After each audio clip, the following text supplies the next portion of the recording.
out when I'm new as a professional how to look like one. I'm going to get this last 6 months going on, and I hit it. You know, I hit it that last 6 months. Let's pray. It's what? I said that's a lot of work. It is a lot of work to make a new habit. It would be more work for me to figure out what to wear right now other than this, because almost everything is planned this way and my brain is in it so many times. When I'm looking around going, so I kind of wear like tack pants and a tactical shirt and a black t-shirt 100% of the time if I don't have a suit or sweats. That's it. So I've got 0 to 60, 0 or 60, you know? There's nothing in between. I've got some other stuff I look at, I don't really know how to wear it. My wife gets it for me, she makes me get it, makes me try it on. I'm going, let's pray. Father in heaven, whatever it is we're supposed to do in how we manage our bodies and the way we look to other people, if other people really even have the same capacity to look at us or anyone else the way we think they do. Whatever is going on with other people, help us to live even these little details on purpose. In Jesus' name, amen. Two old ladies that were living in a retirement place, the kind where you can, like, you got one door that goes into the hall and like goes to the rest of the common areas, but one door that goes out to where some of them even still have cars and that sort of thing, you know. So not exactly assisted living, but kind of, you know, does have a little ringer thing they can pull in the potty in case they lays the baby in the morning or something. So Ethel and Mildred each still have their cars, and there's some question as to whether that's a good plan. Every Thursday, today's a Thursday, watch yourself on the road. Every Thursday, they go together to town to get up, do up their hair in the finest blue, and then they put on too much makeup like ladies do in their 80s and 90s, you know, with lots of rouge, plenty of lipstick on the teeth, and they head out to the car, and they alternate. They have a deal. One of them drives one Thursday, and the other drives the next. But their bargain says that they never criticize each other's driving because they're next. So there's no criticizing each other's driving.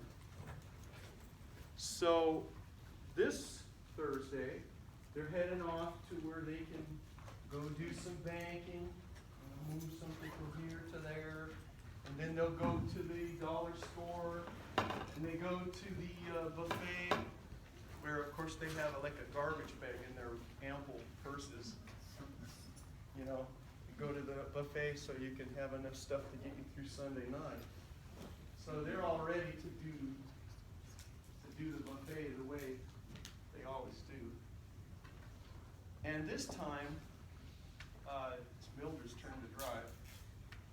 And, you know, it's usually pretty bad, but this time takes it to new heights. Ethel's hanging on to the,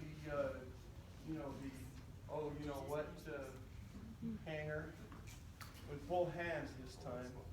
And she's having bladder issues, and she's wincing and going like this for several miles.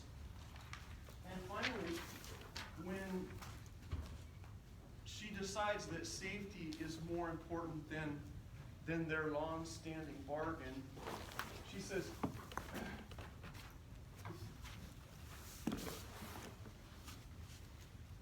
I'm sorry. I don't want to say anything, but your driving's scaring me so bad. You've been up on the sidewalk. You hit 3 garbage cans. You sent a pedestrian launching into the ditch. And you ran over a cat. And you're going faster and faster and faster. And the woman behind the wheel said, I beg your pardon? She said, could I ask you to please slow down? She said, what are you talking about? And she said, you're driving. It scared me. And she said, oh, was I driving?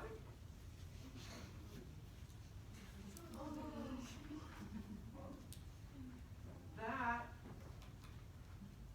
is how almost everybody lives their life. They do. That's how people go from 0 to whenever, 70, from birth to funeral. That's how they do. It doesn't occur to them that they should look where they're going to go, have some sort of a plan, and continually steer and accelerate and brake appropriately so that it's not just some random surprise everywhere they get. People are living their life like that non-driving.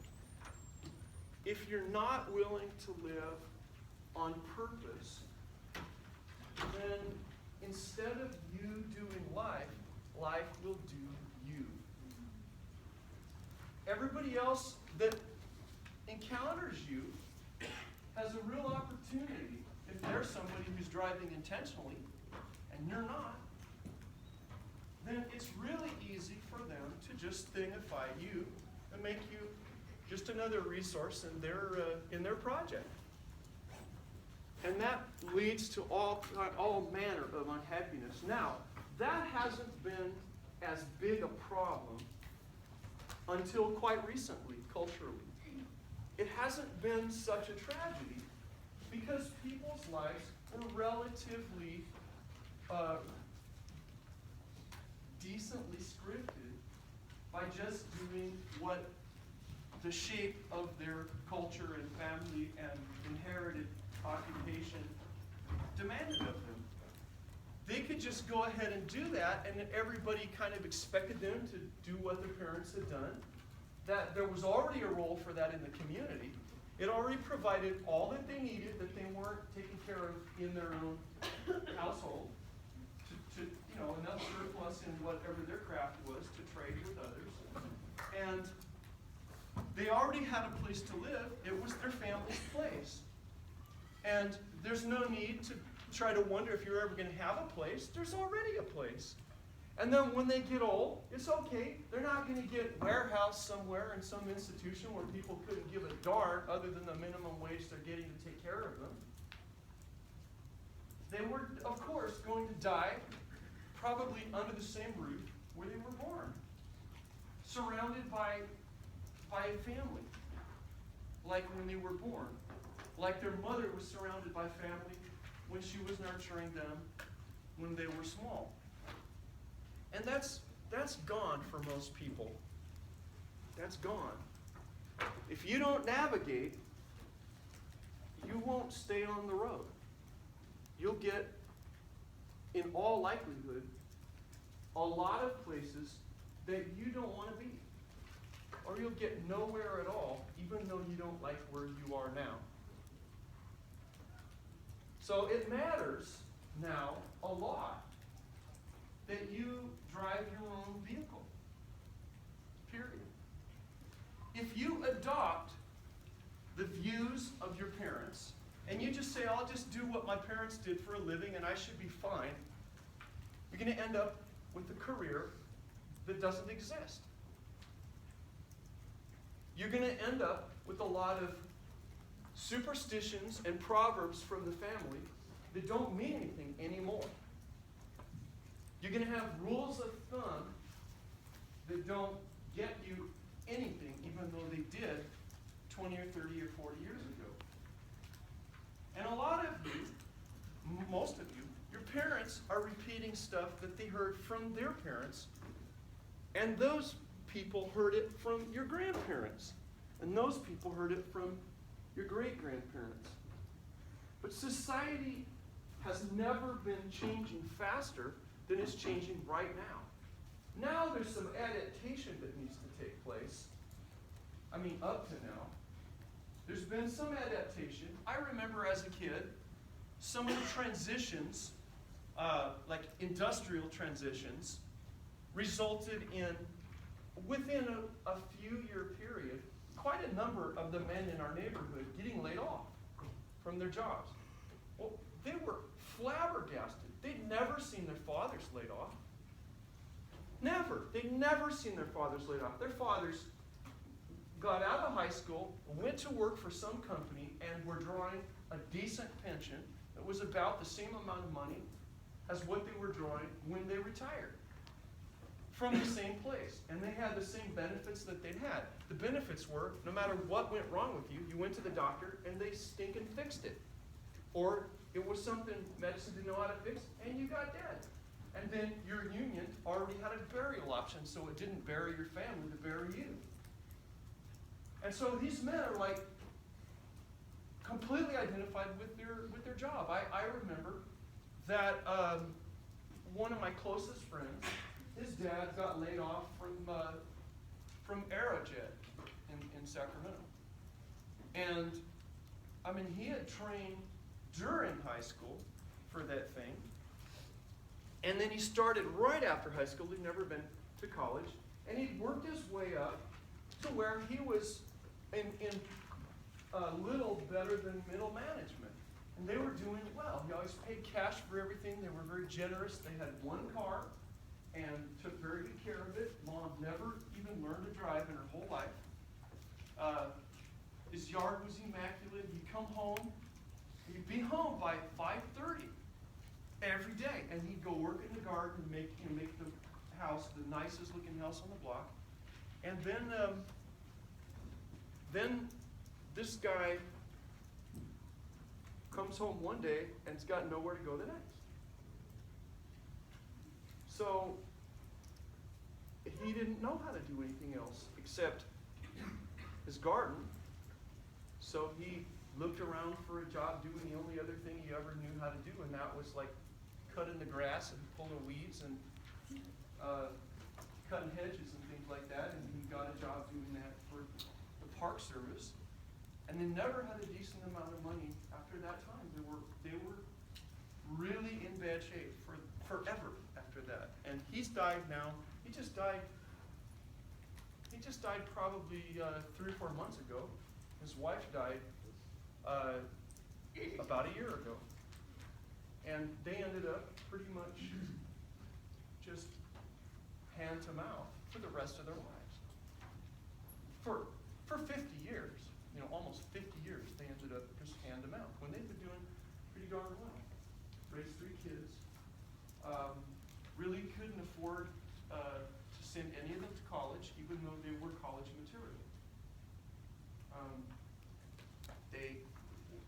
The one that was my friend, the middle son, he's 1 year younger than me, and like 2 years ago, he graduated with an undergraduate degree in geology or something like that. That's not, I don't know what he's going to do with it, but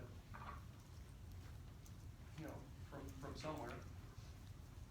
You're gonna do stuff on purpose and kind of strategize for this next little while, or you're gonna just be floundering. Now, when, as it looks like is likely, the transition is not you're gonna have to change jobs, but there's no jobs. No jobs. People don't pay you because you don't need to be paid, because you get what you need without getting paid. When that happens, there will be some run-up to that's going to be pretty chaotic, pretty transitional, and frightening. But even when you get there, when you don't have to go to work, that doesn't mean your life is over. Yes, you can put food on the table. Yes, you can have a decent place to live, and you can print your clothes, and you can print whatever you want. You can imagine it or make a picture of it. You can order it, and you don't have to have it come from anywhere. there. But then what do you do with your day? You think, oh, I'll play all the time. Well, again, folk who catch the carrot today, folk who are geared to strive to get whatever the golden ticket is, when they get it, it's so common that they kind of max out on fooling around and having a good time. It's actually kind of addictive to just pleasure yourself all the time. To just amuse yourself is actually kind of demands more and more and more. You kind of raise the ante. And a lot of people, when they end up with just so much money, you go, well, if I had that much money, man, I'd go to the Bahamas, I'd go tour Europe, I'd do this, I'd do the other thing, I'll get myself this kind of a vehicle, I'll get clothes, I'll shop all the time. Once they get that and they buy themselves a jet, and they go do all kinds of thrill-seeking stuff, and I'm not sure why, but it always seems like cocaine comes in there somewhere. You ever notice that? It's got to be too much alcohol and some cocaine. And then, as I said before, but I'll say it again, how Robin Williams said, cocaine was God's way of saying, Robin, you make way too much money. And that pushes the demand to feel decent to ridiculous levels, just ridiculous. And you keep upping it and upping it and upping it, and then you got to add other stuff, and pretty soon you can't even get out of agony to baseline, even without a lethal dose of something. And you do yourself, either inadvertently trying to just escape misery or because you're dysphonic.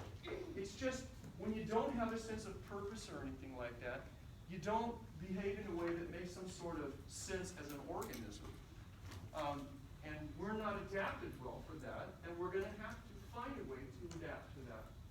Now, it doesn't matter if you're an empty gajillionaire. It doesn't make any difference. That doesn't make you any more sensible. You can be an empty gazillionaire, and I can still trick you with that card trick I showed all you. You know what I'm saying? If you don't do something to cultivate your mind, then you're still vulnerable to getting messed with by somebody who's just one notch cleverer. There's nothing you can do to make them stop doing that. You don't know it's happening when it's happening because you don't want to just say, forget everybody. You need some interaction. Especially, you really need social interaction if you don't even have to go to work. So how do you know when somebody's got your good in mind? When they're really, it's hard to tell. You need to evaluate certain opportunities. You need to evaluate decisions using some sort of sensibility. And a lot of us believe that we can tell what's right, just, follow your gut. Just do what feels right. It is dangerous stuff to just say, well, what feels like the right thing right now? What feels right? There was a psychologist that conducted some research where he took college males and asked them a whole bunch of questions about what they would be willing to do in their amorosity, in their libidic existence. What would they be willing to do? And so they'd ask them things like, would you do a goat or something? No, I wouldn't do a goat. Would you do a lady who's 70? What are you talking about? No. Would you force somebody? No, I wouldn't do that. They go through all these scenarios. Would you dope somebody's drink? No. So he's asking them all as a group. Then he asks these guys. He gives them a dirty magazine, tells them to go use that magazine, and while they're using it, they're going to fill out the questionnaire. They're going to fill out honestly and anonymously. And it will be submitted, so you can't tell it's from them, and it will be submitted online. So, wouldn't you be surprised to find that their answers were entirely different? That they can only think with one head at a time. And only one of them makes good moral sense. Only one of them makes good choices. So, that's not only true of men. There's all kinds of ways to get women to be irrational and less reasonable as well. But this research just happened to involve men.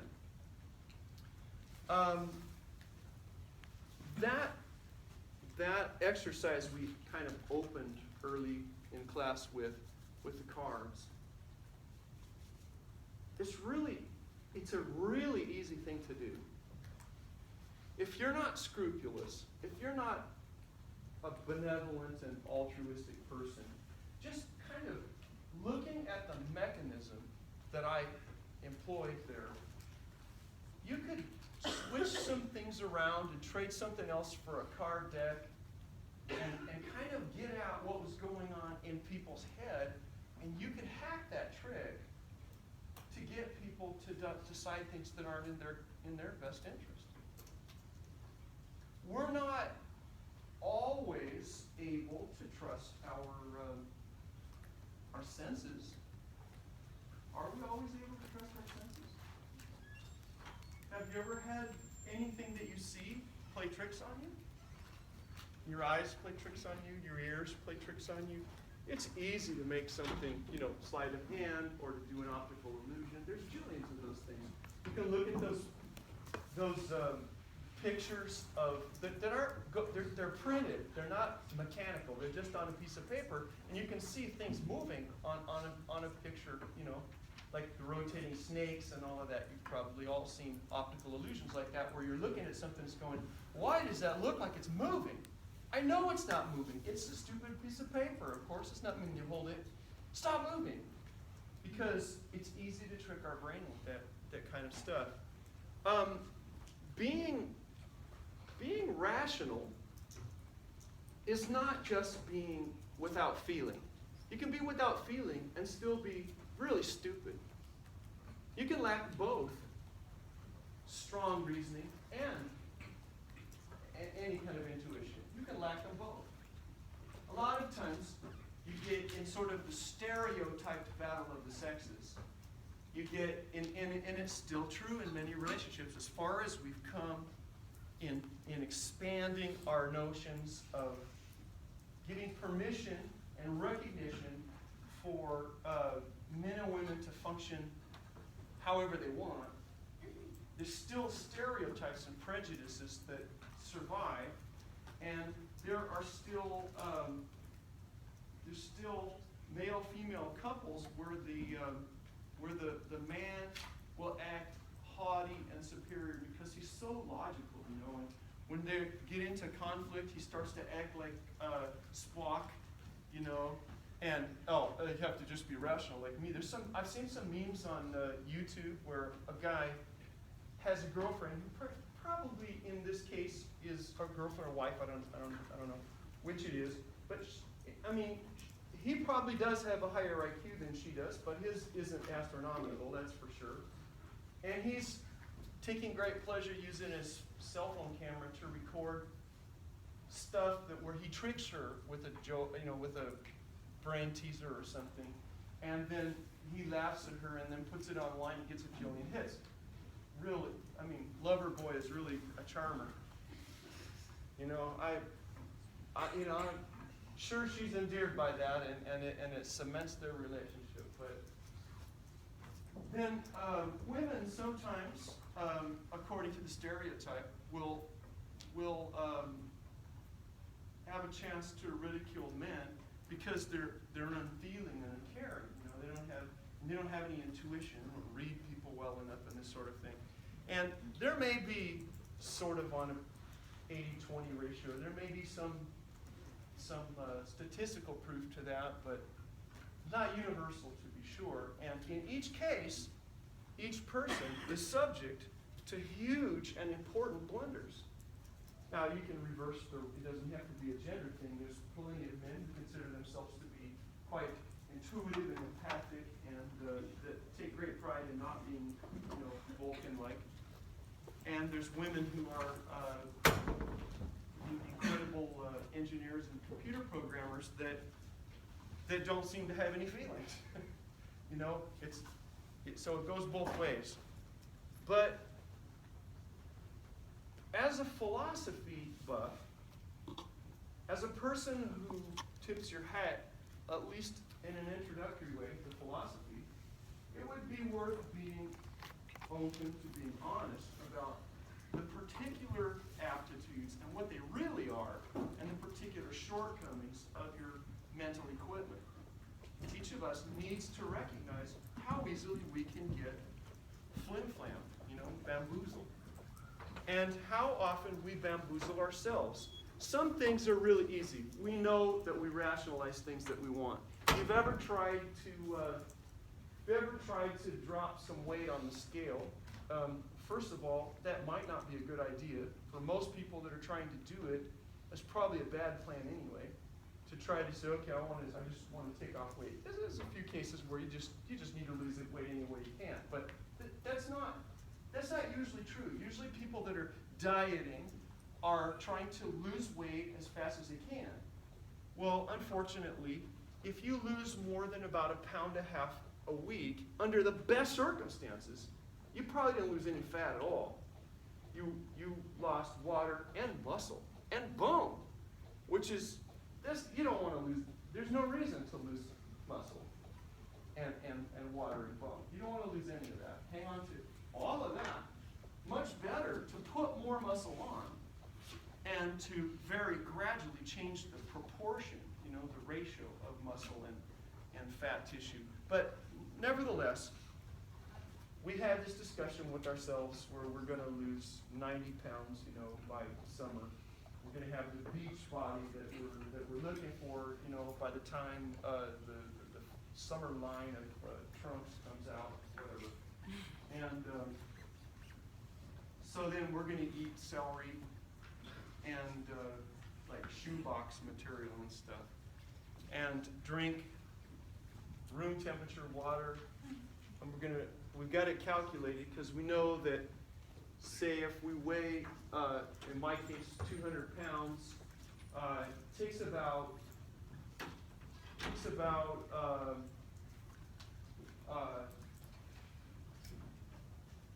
every mile is about 25 to 150 calories burned, and it takes 3,500 calories lost in order to lose 1 pound. That's pretty close to exact figure. 3,500 calories per pound of fat. And so we calculate, if I'll just do like 23.7 miles a day uphill, then I'm on track. If I can just take my caloric intake to say 300 or under a day, and there's plenty here. I can live off the fat of the land, and I'm going to look like, Lee Haney pretty soon here with some colored oil. And then somebody says, I think I'm baking cookies, and I say, I'll take 6 or 7 of those. I'll figure it out tomorrow. If you ate 6 or 7 big old industrial strength cookies, you're not gonna. It's gonna be weeks of running until you hurt your knees, till you can actually burn that many calories. So you have this discussion with yourself, and you're sure, and you jerk about 3 hours away making Excel sheets or whatever you do, or finding the right calculator online. You get this whole plan, and then you put it right in the toilet and flush it down as soon as you smell oatmeal chocolate chips in the oven. Well, that's not, who comes and makes you irrational like that? You're not, and you revise your plan. You go back to the spreadsheet and you figure in, okay, instead of 200 pounds, you just change the start weight, to 201.5. And then you go eat the cookies and say, okay, so maybe it'll take me a few extra weeks into the summer to be ready for the beach, but I've got some chores to do before I go to the beach. And so you can stay all rational and get nowhere. Just nowhere at all. most people don't recognize that even if you're among the most logical and have among the highest IQs, real life, when you try to apply logic and math, the equations that would be demanded, or the statistics that actually come to play, are actually over all of our heads. We can do them on paper even if we're, have a degree in math, but even so, they don't seem right to us. And this has been a back and forth. This has been a back and forth, whether we can model something out in our head, or whether the only thing we can trust is not our reasoning, but just show it to me, okay? Just show it to me. So if somebody says, yeah, I've got this plan, here it is all on paper, here's all the data, and I got the calculations, and I got this plan, someone's going, right, well, you know what? When I see an 8-pack, you tell me, because other than that, I think you're just talking crap. And that seems right to some of you. You can hear all this math, and you can look and go, and someone's got a whole reason thing on why this is going to work, and you're going, nonsense. You show me. When I see it, that's right. So how are you going to show? Well, here's my next door neighbor. Here's my bathmate or whatever in the dorm. They did, and you look and you go, okay, well, just eat what they ate. And then, so they're still on the same plan, so you kind of follow them around, you do their exercise, and you eat what they eat, and someone's going, okay, well, that makes more sense to me. I can see, I see the thing here. This goes all the way back to the pre-Socratics, and it became emblematic with Plato and Aristotle. So Aristotle was somebody who is listening to his teacher Plato talk about all of this, out off of flat land, and reasoning that it's all out. We can't see it, but the concepts and the ideas and reason, rationality, and logic, and Aristotle says, how about this? Show me that. Show me that right here. Well, it's not something that exists here. And he says, so you don't really know if it exists at all, do you? Oh no, it has to exist because, picture the perfect equilateral triangle. You can't ever find one here, but you have it in your mind. And Aristotle would say, well, then it doesn't necessarily even really exist, does it? It's just fantasy. No, it has to. And then he says, no, it doesn't have. Yes? Do you think there was a lot of arguments and tension between Socrates, Plato, and Aristotle, like when they were teaching each other? I don't have a lot of. I don't have a lot of sense that it particularly bothered them to have that, because I think that's what they liked. I think that was their football game. I don't think Plato and Socrates argued much, because I think Plato was a groupie. I think he was just totally into whatever Socrates said, and then when he wrote, he just put his own ideas and extrapolated and let Socrates say whatever he wanted to, because he's the one writing. As far as Aristotle, though, there was some angst, especially toward the end. They were always not the same kind of man. Aristotle's he was going to do laboratory science. And then he'd be counting things and going and getting specimens and going and observing in nature. And Plato's it's just a shadow anyway. You're watching shadows on the wall of the cave. Why would you? We need to be thinking about enlightenment and woo-woo stuff. And nevertheless, Aristotle put together a way of reasoning from the facts that we can see in nature. We can use our senses. Empirical epistemology. Empiricism is what I'm going to have confidence in what I can observe. Bringing in stuff I can observe with my actual senses. That's empiricism. Empiricism would be more like Aristotle, and rationality or rationalism would be more like Plato. And that isn't something that even just goes, not even necessarily like in eras. It's almost like you're born to be one or the other. And some people say that everybody that bothers to engage in intellectual activity is either Aristotelian or Platonic on that kind of a basis. I'll give you an example of something that goes beyond our capacity to just sort of wing it or even to calculate it. It just doesn't feel right to us. Some of you have already heard of this. You've probably had other teachers, or you've read this in some magazine or something. But this is a very famous problem. One of the highest recorded IQs in human history, who had a column in a popular newspaper, so like the New York Post or something, like one of those popular magazines or papers.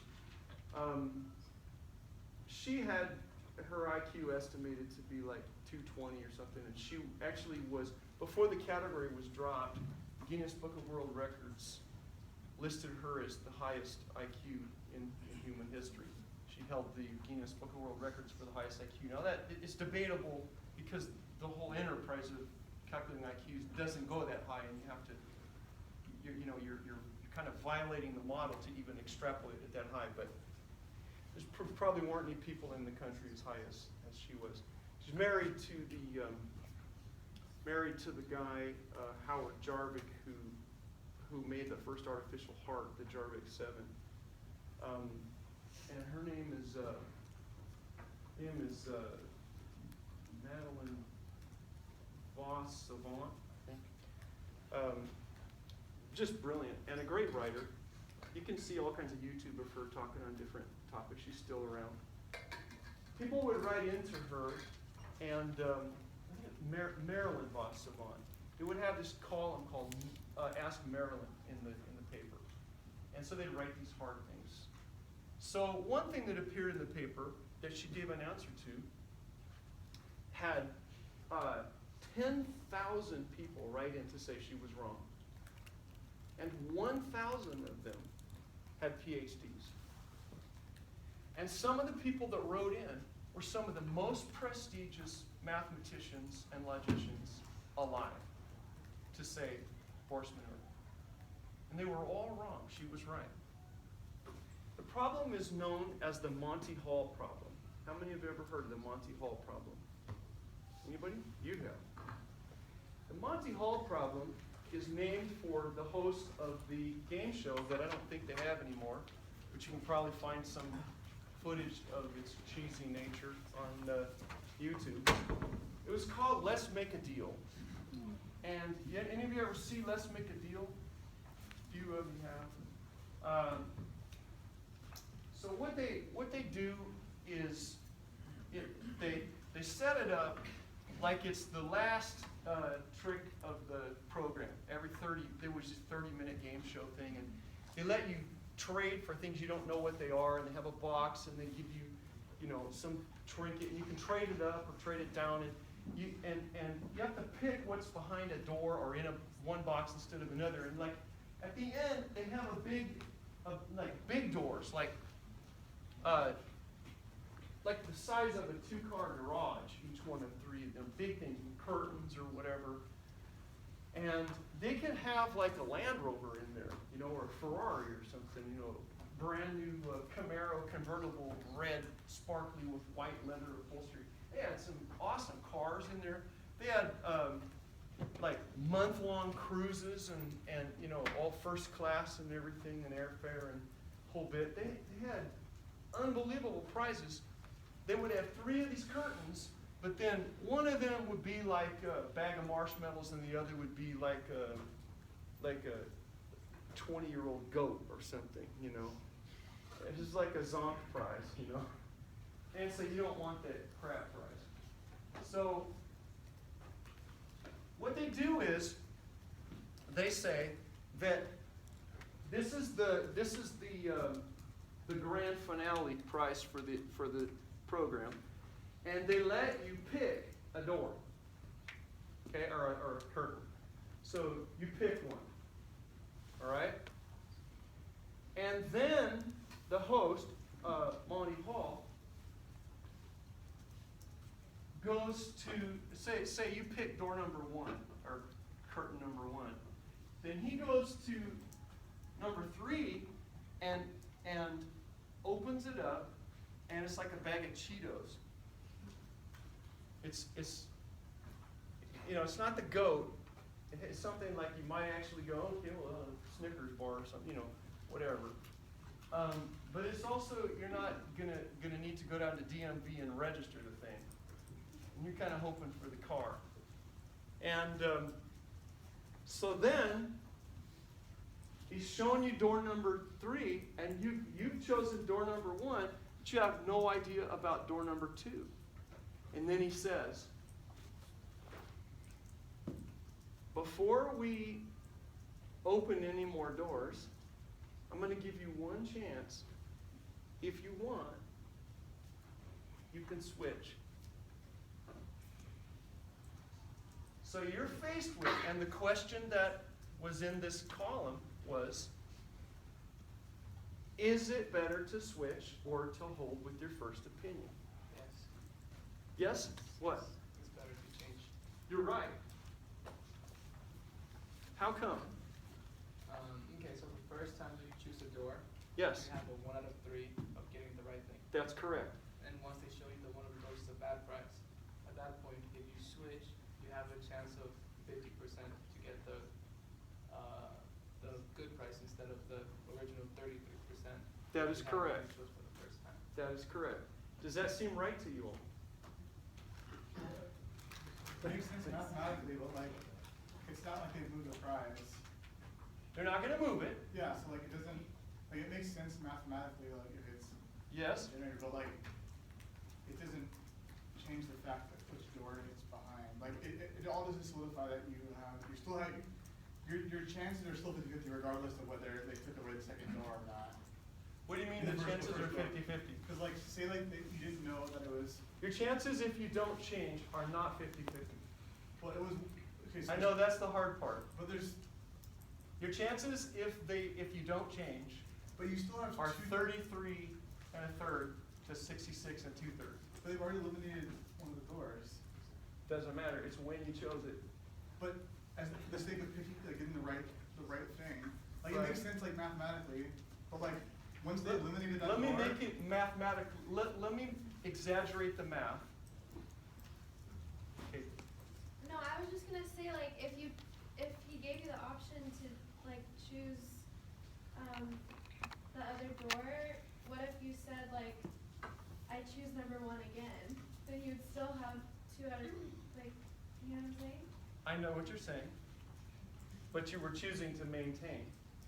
That's a good one, though. That's a good way to look at it. Like if you flipped a coin.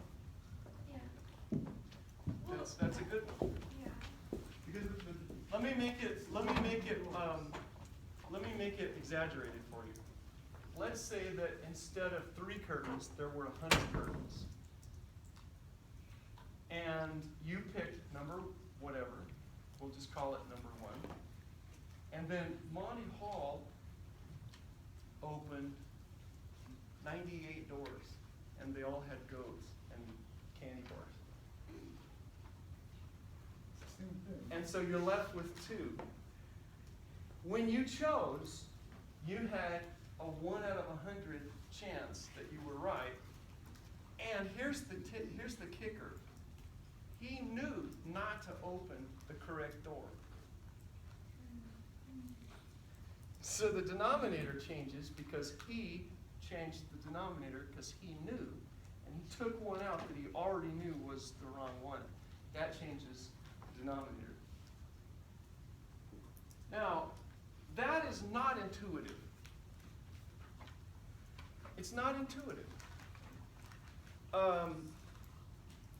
And it resulted, I mean, we stand on the shoulders of people who already argued it out, 2 decades ago. So, if I have 3 cups, okay, and I put nothing underneath 2 of them, and I quarter into one of them, Right. looking for the quarter, and I go to Katie, and I'm like, mix them all up, and I take away one, will it improve her odds? If she switches, Yeah. yes, it will. It improves her odds. I'm gonna try that. You hear what he said? I'm going to try that. That's an empiricist thing. Have you ever, and if you haven't, please do, just to get in touch with the way nature works in the aggregate a little bit. Sometime get a quarter and a piece of paper and a pencil and flip the quarter 1,000 times. Well, it's to wire in sort of, why would it? The law of large numbers isn't intuitive. It doesn't make any sense that things do come out when they're random 50-50. And the more times you flip it, the closer to 50-50 it gets. It seems like it would get further. But I mean to tell you, if you flip the thing fairly 1,000 times, or 10,000 times, it's going to be, it is a mind blower how close it comes. However, what you write down, if somebody looks at what you write down, and then they ask any of you to take a piece of paper and fake it, try to make it so that nobody can tell. People can tell. They can tell that the difference between the faked one and the one that was from flipping the coin. It can be told. It can be told intuitively by people who are used to probability, and it can be told by formula. There's ways to evaluate how random, there's formulas of randomness that allow it. So if you think you're going to fake it, you're going to fake randomness, you're not. You're not going to fake randomness. Not directly. You have to rely on something else, or it's easy to tell that it wasn't random. Because the 1,000 coin flips, you're going to look down and you're going to go, that's improbable. How could that, how could I get 6 in a row? But you will. If you go enough times, you'll get 6 in a row. And then you think, I am off to Vegas, right? Even pi gives you 6 nines in a row if you go far enough out. The 6th 9 is the 762nd decimal point, or digit after the decimal point. It's called the Feynman sequence. Oh, what's the matter with me? It's because I wanted to give you some. That's right. Our sense of being able to tell also from statistics, if we get to the point where we go, okay, I get it, I'll buy that. The next thing we want to do is we want to look at the statistics and see how they apply to me. We want to see how statistics, if you study a group out and you realize that you're part of that group, you kind of want to look at it to see how it applies to you. But it never does. It doesn't apply to you. People discuss emotionally, and they discuss, even with what to them seems like science, issues like this big old vaccine thing that people talk about. And It would be amusing if it wasn't so tragic. But I've listened to many people, and I've read many people commenting. They have conventions about this. They sell a lot of books and stuff. But it's just completely misapplying statistics. And not appreciating what immunity even is, and especially the statistical nature of herd immunity. We have to be prepared to intentionally choose which tools we are going to use when the information we have to evaluate goes beyond what we're ever going to even be able to sort of appreciate even when we get the answer. You know, you can put everything into TurboTax. You can do your whole thing answering questions, and then it puts out your 1040 for you.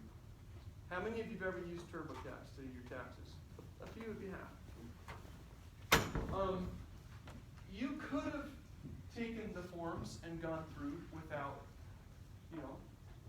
but you know what's really amazing? If you do take the forms, like get the actual paper forms and fill them out by hand, use a calculator, they're not going to come out the same.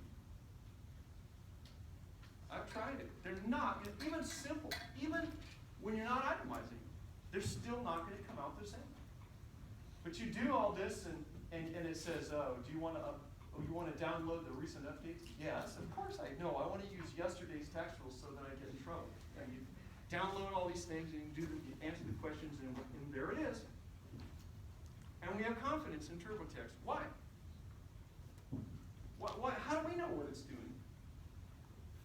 And then we wire it in, and then we get a notice saying, yep, it was accepted. Whatever it is we owed or didn't owe or whatever, we get our return coming. How do you know that TurboTax didn't just calculate it to give themselves like $5 or $6 extra bucks? And they're, when you upload it, it goes through them and then they pass it along. How do you know? You don't. You could find out tomorrow. The news could hit that TurboTax has been doing this for 5 years, right? When you go to Safeway and you put your, and you watch them, they're doing the right thing, and go, wait, I only had 3 cans of green beans, and I heard you go bling, bling, bling, bling 4 times, and I go, oh, sure enough. And you're all diligent. Do you know that they've caught Safeway more than once writing into their software randomized overcharge, so that when they get like up to 9 items or 11 items or whatever, like every 20th time, it'll add 1 more. Not too many times. Not so that you can actually notice a pattern per person, but just so across the population, it'll just add right on there, right on the receipt. Would that be noticeable if you looked at the receipt? Yes. If you stood there with the receipt, and if you go back to the store also and say, hey, the receipt says that I got 10 and I only got none, they'll just give you your money back. But you won't, because it's 15 minutes away. Especially if it's like produce or something. You won't. So we have confidence in things that I'm not sure we should have confidence in. How about, any of you ever use a VPN tunnel so that you can have some sort of privacy online? Like Wytopia or one of those. Any of you ever use one of these things? You go to it and it promises you that your computer has a key and it's sending it, 128-bit encrypted, and then it gets sent to the site from there without any identifiers, but it's you, and then it's back. So everything you look up and all the stuff you send and all the stuff you did, your ISP can't tell.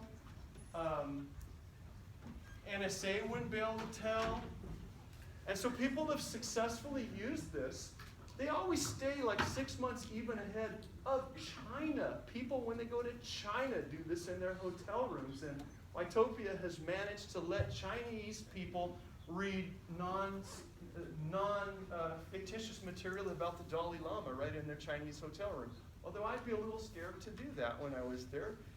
People have done it plenty of times. And the claim is a Watopia can even defeat China's firewall. Just looks like just noise going across, just like static.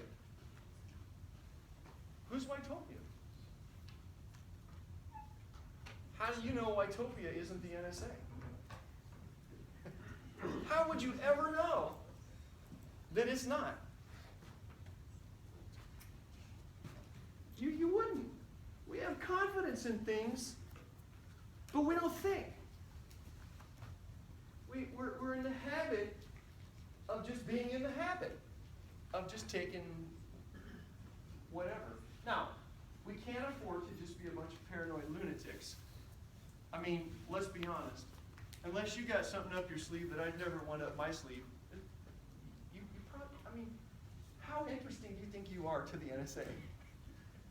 Anybody ever, you go, oh, the government says they're spying on this Orwellian, they're this, and then they read our mail, and they're say, no kidding, pick up the phone and call them and try to tell them something about you.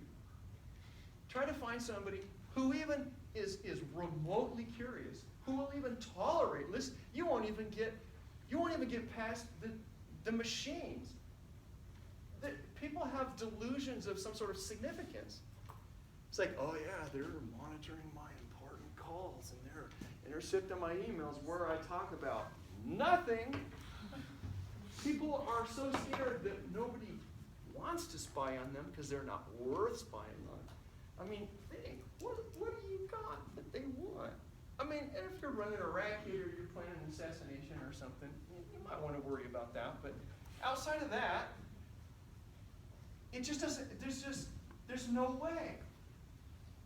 And if it was, we could play with it. We could send them messages. We could tell them we're in love with them or something, in a low-level code. We could plant some funny business, We could even, how about the people that are sort of the religious paranoids in our own church? They always get a newsletter about everything that the government is doing, and they're just ready to pull the noose all the time. They're just everything. They're in league with the Jesuits and with the Illuminati and the whole thing. They stay up late listening to this late-night radio stuff with UFOs in their underpants drawer and stuff. I mean, think about how much fun it would be. I'm really being twisted now, but to make a point about silly reasoning, what would happen if we write some spoofy thing and start it around Facebook or somewhere, or YouTube, that they are monitoring, and that since they're listening, they should be evangelizing those people in their conversations. So they should have specific, you could tell them silly things to put in there so that it would flag them. The only interesting thing is you could actually help them find ways to actually flag them. And say, yeah, you want to say this kind of stuff because then it puts you on the radar, and then you can witness to them in the state. Amen. Not that I'm You're not going to do that? Not that I think the NSA is monitoring crazy or anything, but just for the sake of questioning it, you could apply the same argument about whatever the site is that blocks the tunnels or whatever. Or The VPN sites, yeah. yeah, or say where about not questioning everything. So you could say the same thing about that, we're not questioning. Why not? Question and is it or be try to be aware, extra aware of things. So Sure. the same argument you apply to all these other things, you could apply the same. Oh, I think they probably are randomly looking at people's everything. But my question is, on a general constitutionality and the erosion of human rights in the aggregate is a problem. But for them to look at what I've got going on, there's nothing there. There's nothing that can come of that. I'm just saying. It wouldn't matter. You could apply the same argument about all the things you're talking about. Yes. Why aren't they listening? Right? Why do we not think that they're listening? Well, Most because people don't think. there's so many of us and it's so constant, I'm not sure how they accomplish that. They would need more employees than population, It always happens at the same time, doesn't it? And I always wonder if it's mine, but I really didn't touch my keys, so. It's unlikely. Is it yours? Let's take a look at, see, we did 3 or 4 last night, Tuesday night, of our biography reports. But I don't think we did 4 of them? We did 4. So, we haven't done Zeno yet, have we? Who has Zeno? Zeno, and then do we have any other pre-Socratics besides Zeno? Who are you at? Oh, Parmenides, yes. And what? Zeno's mentor. Zeno? Zeno's mentor, Parmenides. What? Zeno's mentor was Parmenides, so she goes before him. Okay. And there's another one, Heraclitus. Who has Heraclitus? Did we give that one? We didn't give Heraclitus? Okay, that's fine. Then who has Socrates? And who has Plato? I better check and see if that's mine. Did I accidentally do it? Well, if I touch this and it doesn't do anything, I don't have a sense of it's out there. And it's going to keep going. All right. Let's go with. Let's see who's got Parmenides. Let's do Parmenides, then we'll do Zeno, and that's the last of our pre-Socratics. Any other pre-Socratics? Let's do those 2 in that order. Where's my chair? Here we go. I feel bad making you do that with that horn. You should give her extra credits dollars. That's a good idea. I will. I'll give you one for the idea. Thanks. You mess around long and maybe it'll stop. If I go cut the battery cable, it'll stop. Shoot. Sorry about that. Can someone maybe close that window? Maybe that would do some of this sound. Let's see if it helps to close that window. Thank you, Kyler. I will hire you for that. I owe you a Kurtz-dollar.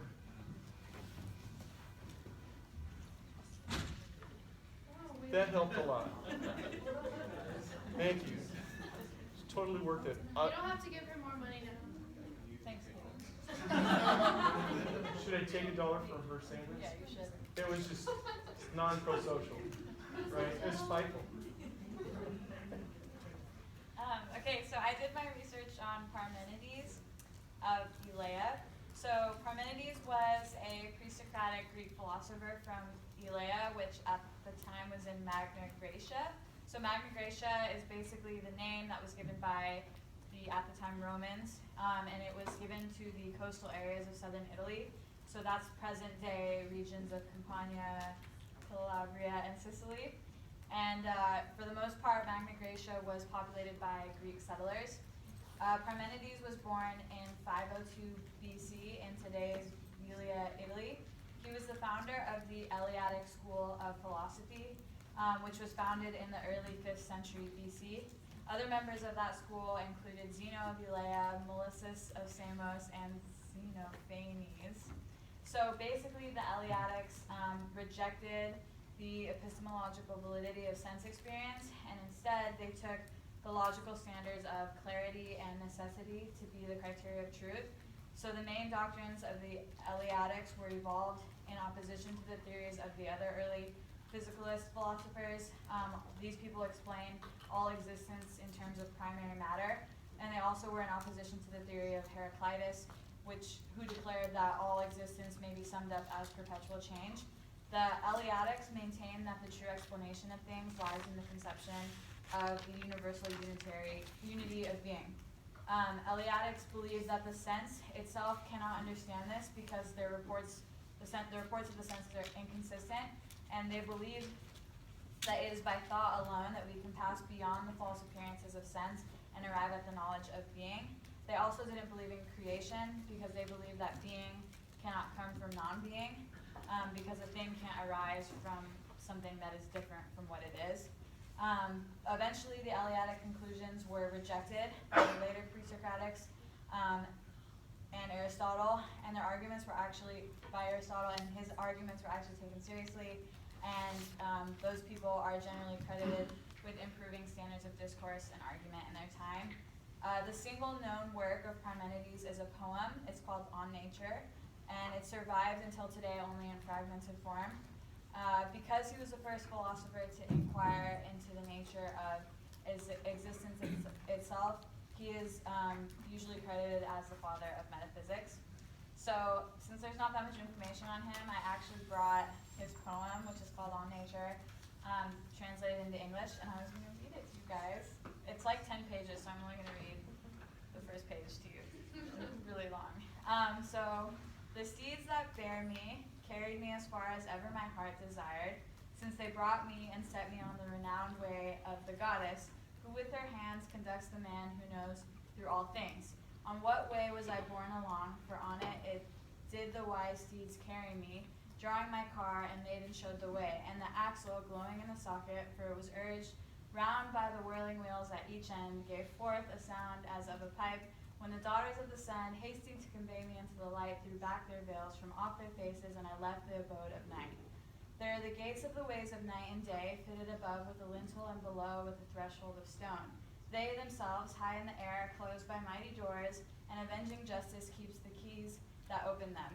Her did the maidens entreat with gentle words and skillfully persuade to unfasten without demur the bolted bars from the gates. Then, when the doors were thrown back, they disclosed a wide penning, when their brazen hinges swung backwards in the sockets, fastened with rivets and nails. Straight through them on the broad way did the maidens guide the horses and the car, and the goddess greeted me kindly, and took my right hand in hers, and spake me to these words: Welcome, noble youth, that comest to my abode on the car that bears thee tended by immortal charioteers. There's 9 more pages, so if you guys want to read it, it's called On Nature by Parmenides, and that is the research I did on him. Thanks. Well done. And a little Zeno of Elea, actually.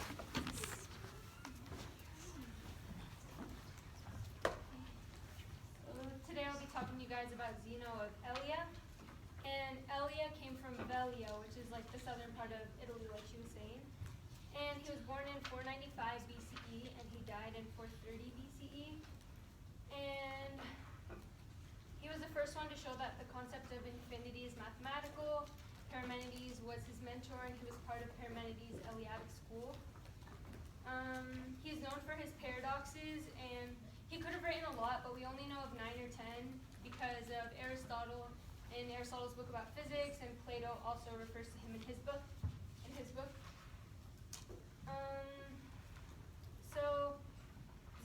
Plato, we know some things about Zeno from Plato's book, and he says that Zeno and Parmenides met up with Socrates and Plato in Athens, but some people just said that was like made up by Plato so he could spice up his own book. And then people before Zeno's time usually wrote their philosophical thoughts through poems and kind of in a poetry way, but he uses a method of indirect proof called reductio ad absurdum, which is the proof by contradiction. And something I found amusing about Zeno is like the legend of his death, because they say that there was like a tyrant of Elea, this ruler, and Zeno was conspiring to overthrow him. And he was arrested and tortured, and this tyrant wanted him to give up the names of his friends that were also conspiring against him. And Zeno refused because he didn't want to snitch on his friends, but he like kind of outsmarted Narcissus because he's like, come closer, I have a secret that will try to get you, that will get you ahead and that will keep you as a tyrant. And he's like, come closer, and he got so close that he actually like bit off his nose. And then the people say that he didn't let go of his nose until he lost his life, and then the tyrant lost the body part. So I found that kind of funny because it kind of shows that he's like kind of a feisty person. And some of his most famous paradoxes are Achilles' paradox and the dichotomy, which I'll be talking about.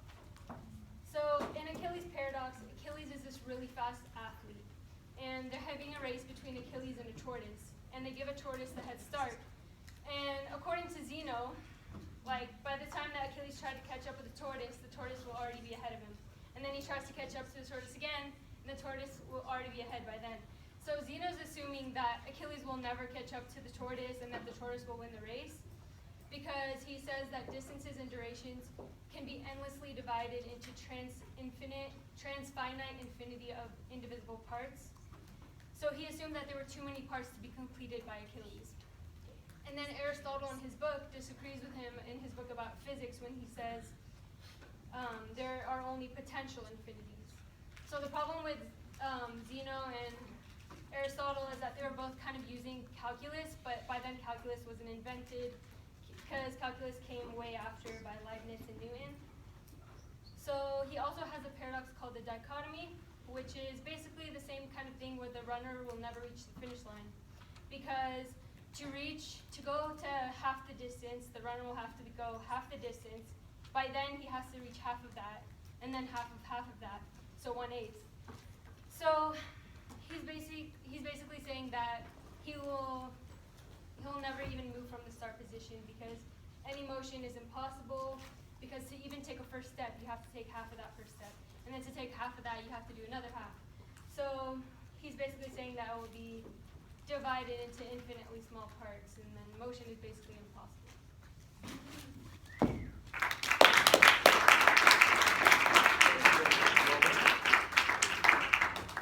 This was a serious debate,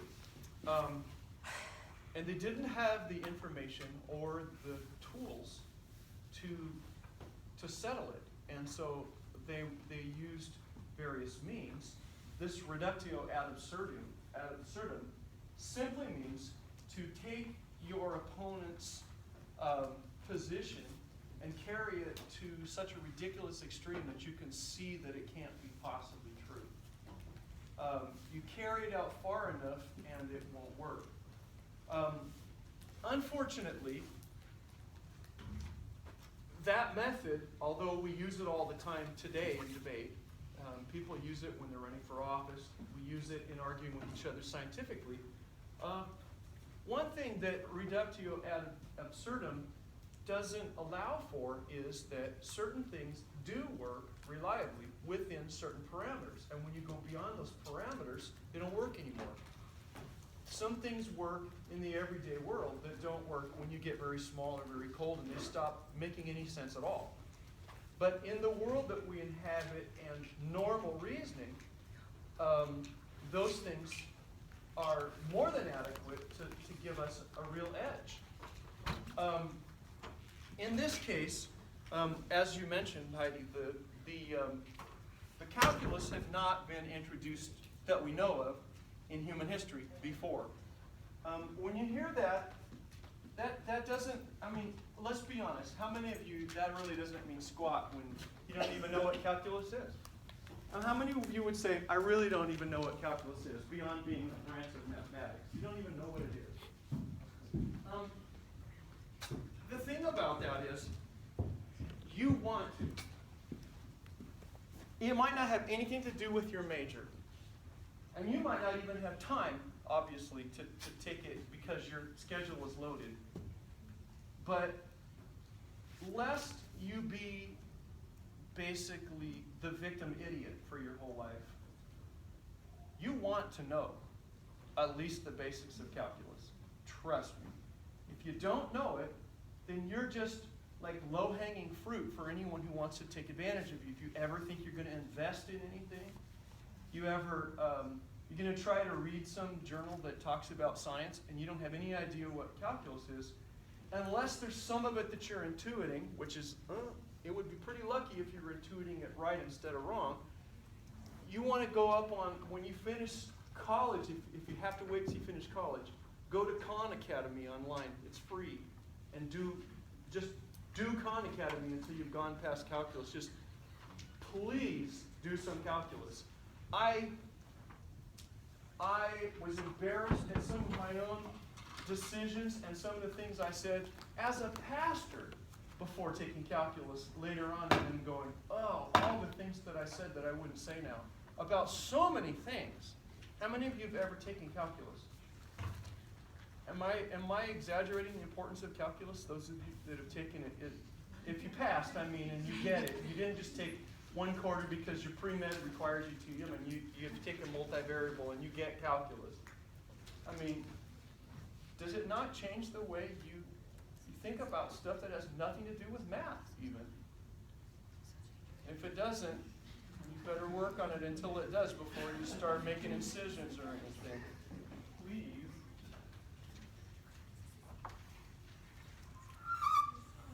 We would have no trouble if I tell you, doesn't matter what the units are, they could be inches or they could be parsecs, it doesn't matter. Whatever the units are, in terms of units, what's the area? Because you just multiply this side by that side, and it gives you 16. So, if I say, what's the area there? Well, that's easy because we just cut it in half. Plus, we know also it's 1/2 of base times height for the area of a triangle. We also know, and we're going to know even more about it by Tuesday, I hope. By Tuesday, I hope we're going to know, by this coming Tuesday, I hope we're going to know something about this. We'll pretend that's circular.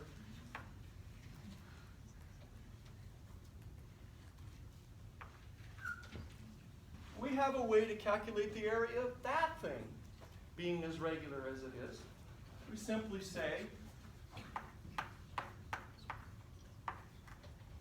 so it's pi times 2 times itself, right? That gives us the area. The area is pi r squared. If you wanted the circumference of the thing, then it's just pi d. It would be pi times 4, because the diameter, the through measurement, that's how far you go around. So if you want to get a string and figure out pi experimentally, instead of just looking up in the table, you could put a string around, and then you could calculate how many ratios of getting around to getting through. So you could just see how many you get. Do it as carefully as you can, dividing it up. And this is how early mathematicians did it, was by construction like that, using a string. That to me, it seems like a magic number. I mean, because it works always, and it works for other things. I mean, how can it just, I mean, it means something. It even makes me suspect, since it's a funky number like it is, and it's really funky, it never terminates or repeats, it just keeps generating different numbers. It makes me wonder if we've calibrated our counting numbers somehow funky.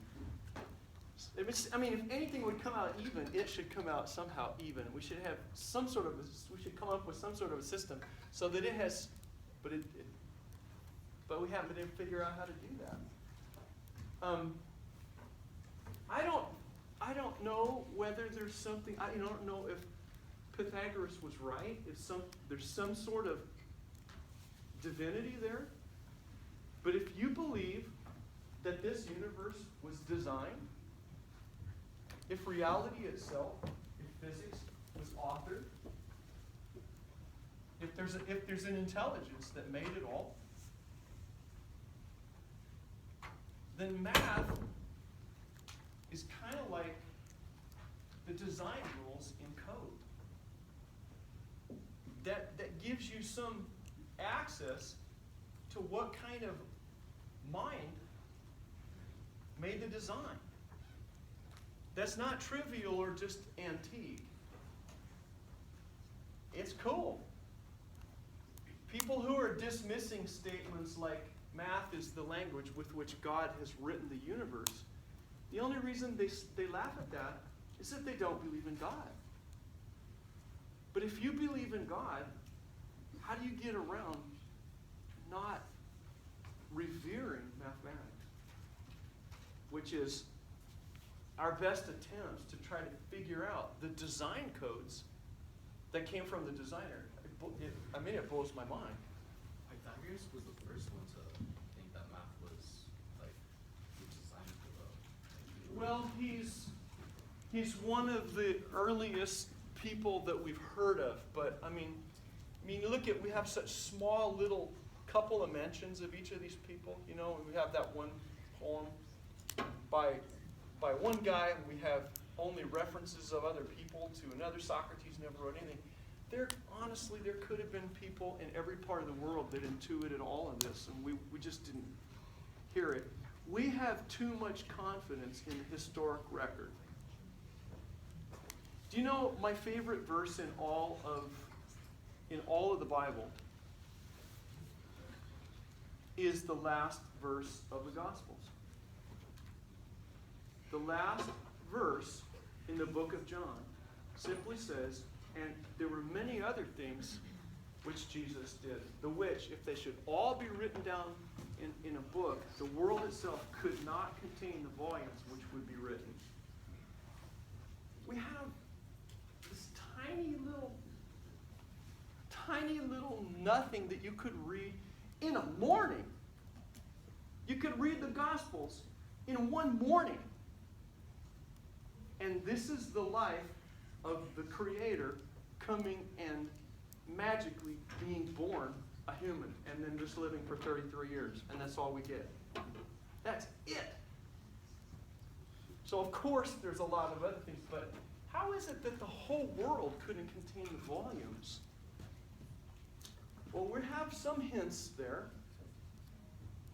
We have some pictures of Jesus doing some really unusual things and exploiting some laws of physics that escape most of us usually. So how could he have accomplished so much that there'd be no way the whole world would hold the volumes? Cool, huh? So we know how to calculate things like this. And if I give you something like this, oh, I hate it when that happens. Why does that get us? It doesn't get me, by the way. But I tell you what does get me. Get some sheet material, like some bed sheet that's kind of rotten and old, it's been out in the sun, and then tear it. Oh, that's worse than any chalkboard. Woo! Isn't that funny how our brains do that to us? So we'd have no trouble calculating a thing like this. We could do that, right? Or I could do this to it and promise you that that's a half circle, and we could do it. Or I could do something funky like this, because you could do the whole circle and draw it. There's all kinds of ways to do that. But what would happen if I asked you to tell me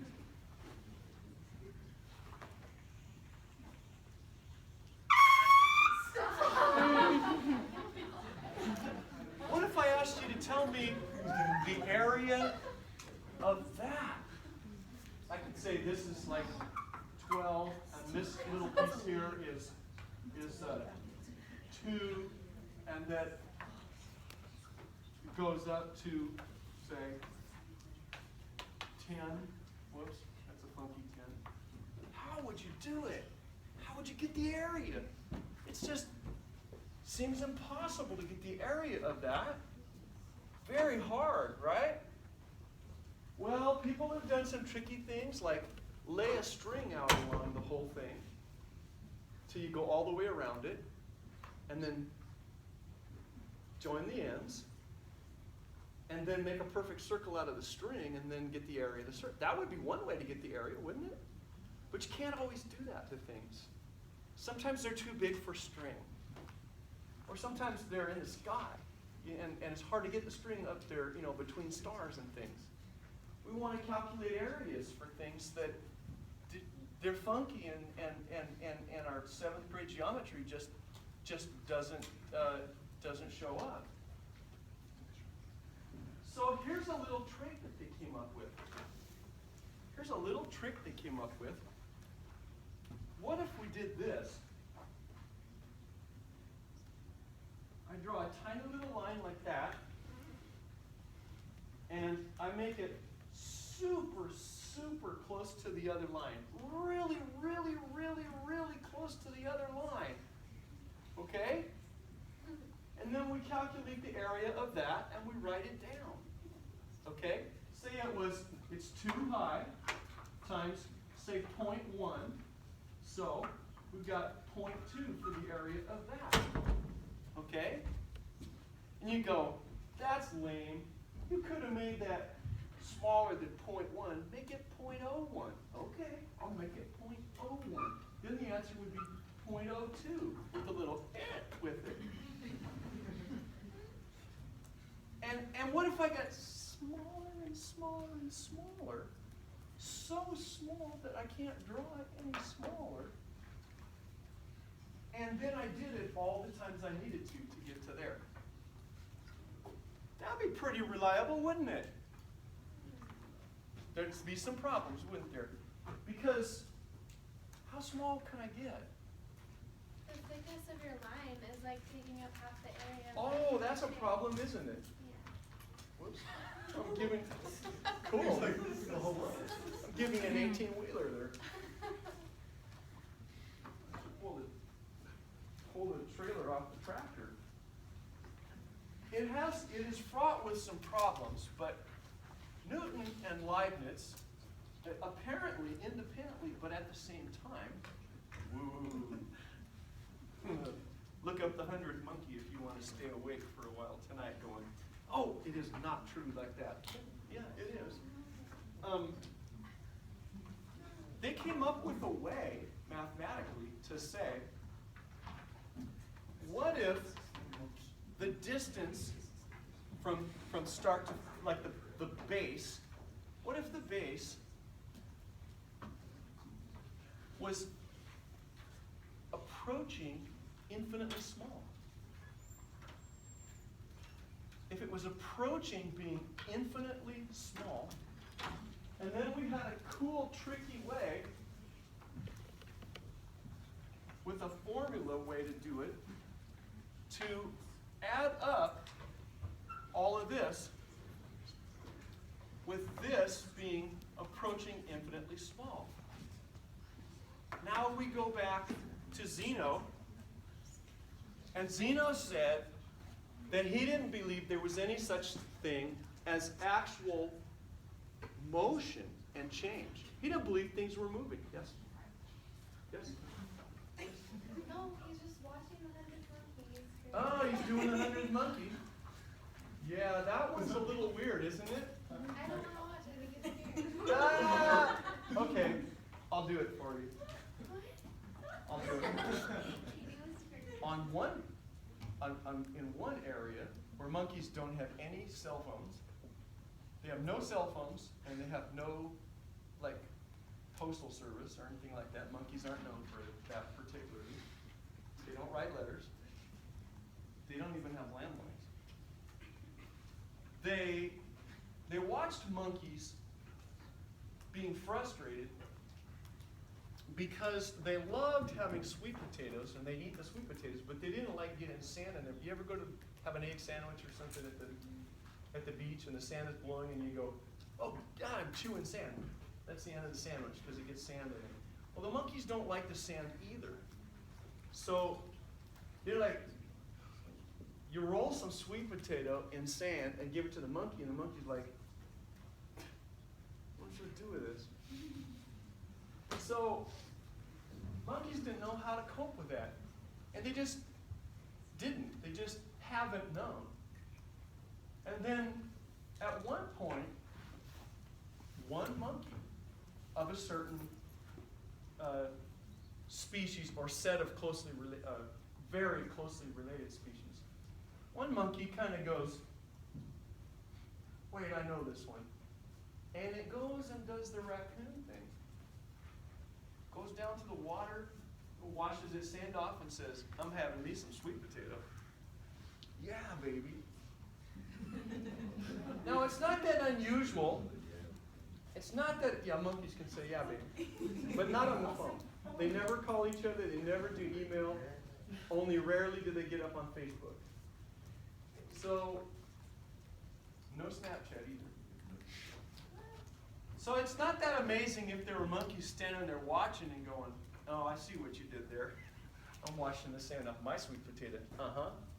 I got sweet potato without sand. Now I can eat nice sweet potato forever. That's no big deal. Monkey see, monkey do. I mean, we know they know how to ape us, right? But here's the spooky part. In other parts of the world, about the same time, that species seemed to just all know how to wash sweet potatoes or whatever they needed to down at the river when they didn't know before. One of them learned it. The tribe it was in, its little group, its little family, was able to copy it. And then for some reason, monkeys in other places just started knowing how. Like, that's just how monkeys do now. Only they didn't have any contact with each other. So when they noticed this, they started checking with other things and found that when a certain number of monkeys would know something, would have an ability or discovery or whatever, then it seems like that's just how it was for monkeys all over the place, even though they had no contact with each other. Remember what I told you about crystallization? It was a little while ago that we talked about that. Remember I told you about the shape of crystals? That once a certain compound has started crystallizing a different way, all of those compounds mixed identically in all the world now take on that other form. And they can't get it back. Which is a bummer for pharmaceutical companies and sometimes like petroleum companies making certain solvents and that sort of thing. So it makes people wonder, is there some way that things in reality are connected in ways that, don't you do that, I don't understand that. That's why you have to stay up all night worrying about it. See? You were afraid I was going to do that, weren't you? And I did. And the crystals are bad enough, but when we start monkeying around with animals, get it, monkey? So bad. So, what of this Zeno character defending his teacher Parmenides,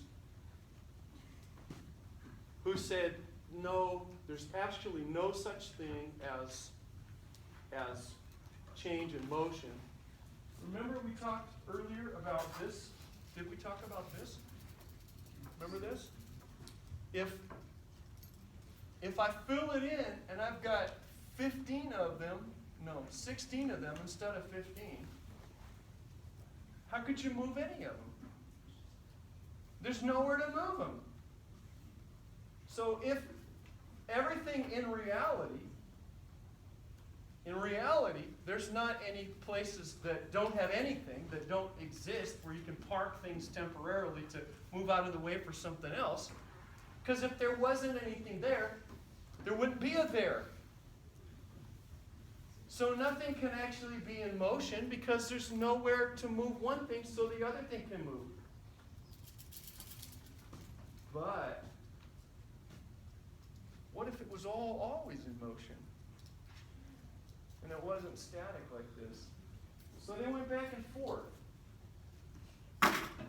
And Heraclitus famously said, you can't step in the same river twice. And if you say, how do you define the river? Well, the river is what it is in its essence, right? In its configuration. The river is all the atoms, where they are, with the whatever exact characteristics it has. Soon as it changes, it's not, you wouldn't be able to describe it the same way. You'd have to describe it a different way. So it's a different river. If you have to describe it differently, a leaf that was here is not here now. A water molecule that was here is now down the way. Right? Something's now dropped into it. A rock has changed. Algae. It's not the same river because it's changed. So you can't step in the same river twice. In fact, half a dozen people have taken that in subsequent centuries to more extreme and esoteric aphorism by saying you can't step in the same river once. So Parmenides used reductio ad absurdum. He said, all right, let's just say that Heraclitus and all his idiot friends that say that things are actually able to move, stupid, let's just say that they're right. Let's just grant that for sake of discussion. If that was true, then if we held a race between an Olympic gold medalist, long distance runner, and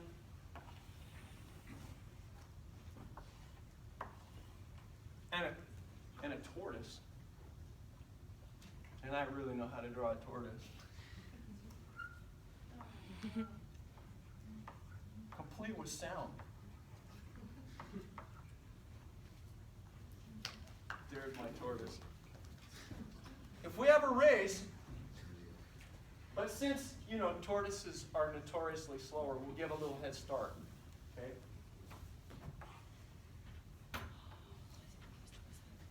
So, let's say that this distance here, goes for, say, 10 miles. And the head start we gave, we could just give 100 feet head start if we wanted to, whatever.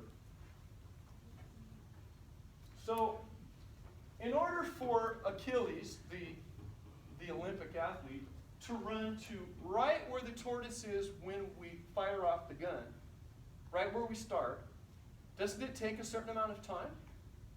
It's not magic time, it's real time on the clock, right? You could use, radar gun like they do at the Olympics, I suppose. You could see that he actually, in real time, went, so we don't know what the time is, but we'll just call it T sub 1 to get from here to where the tortoise is when we start. What we say it's 100 meters. I don't know why it's doing that today. What is with that? Someone treat the board. Did it do it last time I was wrong? No, what's the deal?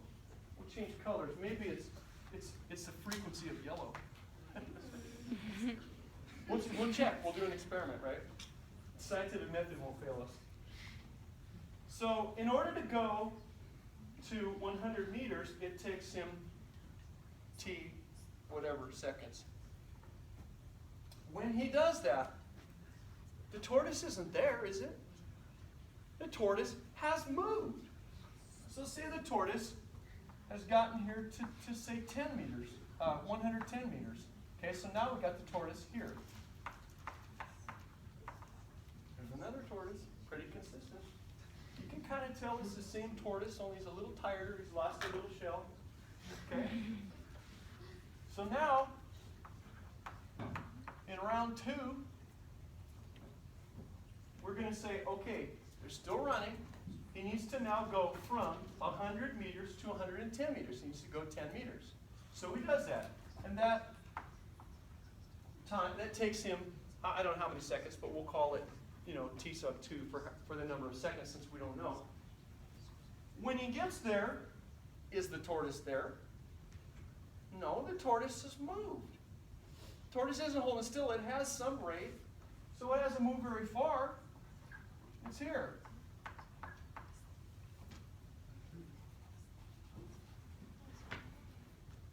So now the tortoise is at 112 or something. And you notice it's not squeaking? It's just yellow that squeaks. It's probably squeaking, but you can't hear it because it's the wrong frequency. Science is just awesome. Especially bad science. So now we're here, and he's got to go from 100 to 112, and it'll take him T sub 3 seconds. But when he gets there, the tortoise isn't there because the tortoise is moving. The tortoise is to the right a little ways. And what I'm doing right now, we could keep doing it forever. So then what is the explanation of when he does catch the tortoise? If that was like a physical representation, he does reach the tortoise. So why is it that Zeno's paradox that he points out, why do we know darn well that he would run right past the thing? Because he will, right? Yeah. But why in the world can we not make rational sense out of it? There must be something wrong. It's a paradox, isn't it? Because I have came up here. Just like I have no memory of it. I guess I have a bad memory. Laura. Are we assuming there's other constants, like one is always stays and one is stays? We'll just assume that they're moving at all.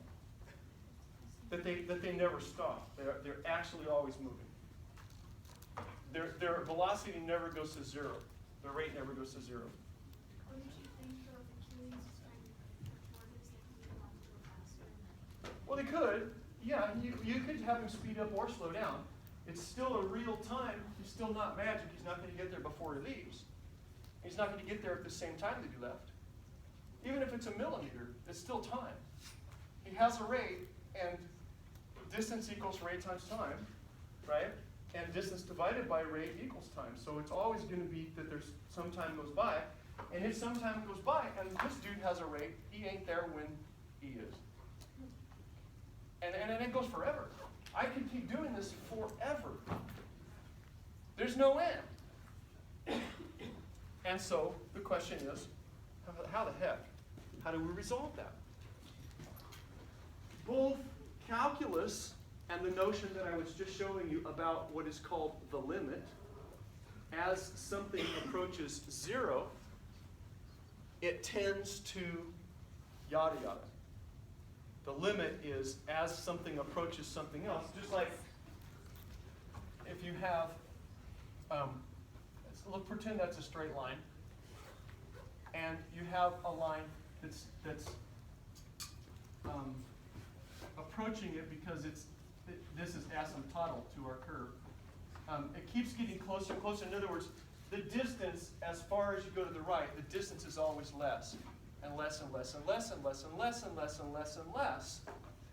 And smaller and smaller and smaller and smaller until you need a microscope, and then you need a scanning, tunneling electron microscope, and it gets smaller and smaller and smaller, but it doesn't equal it. But eventually it does equal it. Because, and the same thing in answer to your question about then how the heck does this work, because there's no such actual thing as getting smaller and smaller forever. In the physical world, in the real world we inhabit, there's a limit to smallness. There's a certain amount of smallness that nothing is any smaller. I mean, don't just say, oh, but half of that. There is no such thing as half of that. There's no way to get smaller without going to zero.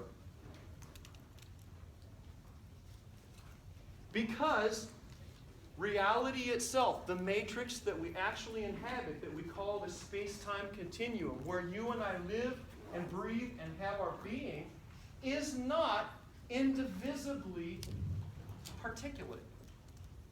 It's not analog. It doesn't just get smaller and smaller and smaller and smaller and smaller forever, forever, forever, forever. Or crap like that would be true. And we'd never be able to catch anybody when we're going faster than they are.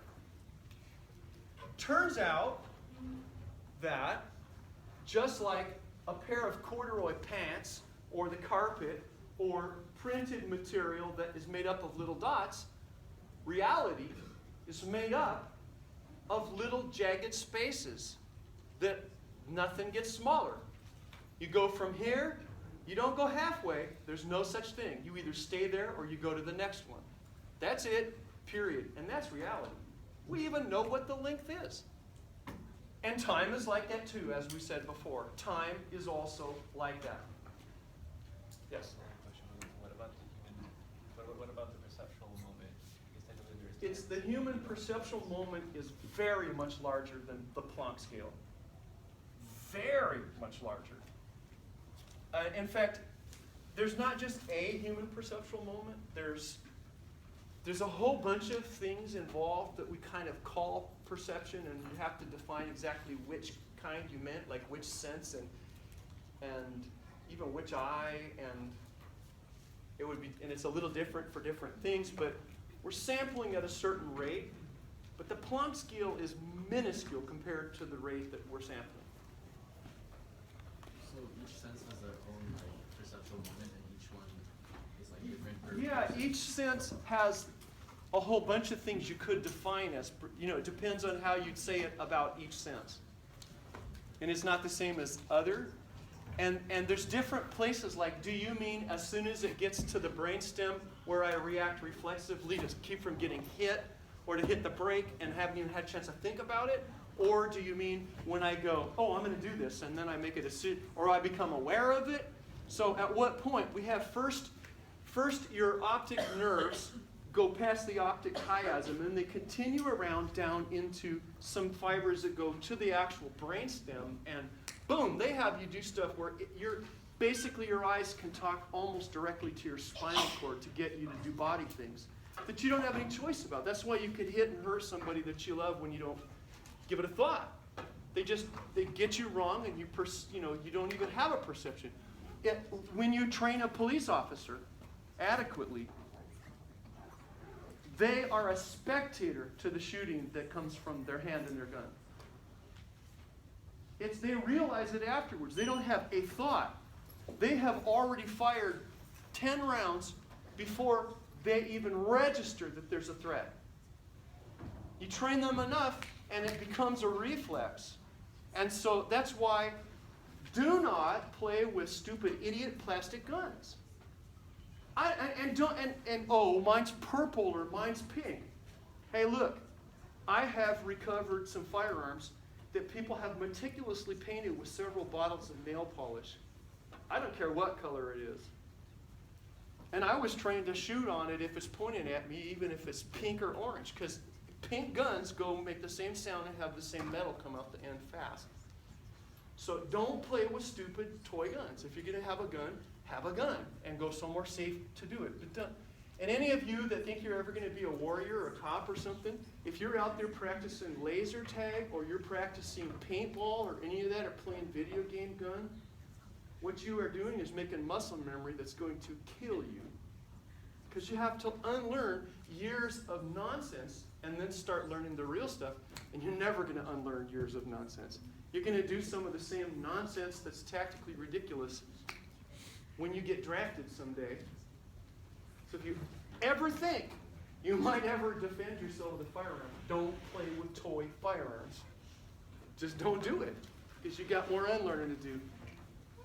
Even just stupid range time practicing the wrong thing, you're worse off than if you've never handled a firearm when you get to really train.